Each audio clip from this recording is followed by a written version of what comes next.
Well, howdy and welcome to Wednesday's edition of Today's Bread. Now, this week's topic is God judges and restores. And our focus today is ruin and shame. Scripture reference, Micah chapter 6, verses 14 through 16. Sin always has consequences, and the Lord wanted his people to recognize the dangers their sinful ways were inviting. First, they risked becoming ruined or physically devastated, verses 14 and 15. Hunger and shortages would become the norm.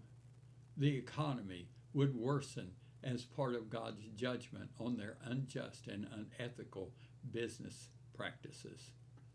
They would do the work, but others would reap the benefits of their labors. Second, they would suffer shame and scorn as the Lord brought judgment on them. Verse 16.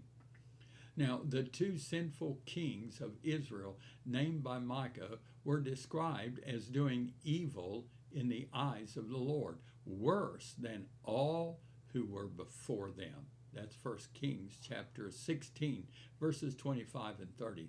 Now, they had lived over a century before Micah, yet their reputation carried on, as their names had become synonymous with gross ungodliness. To follow in their sinful tradition would surely bring judgment.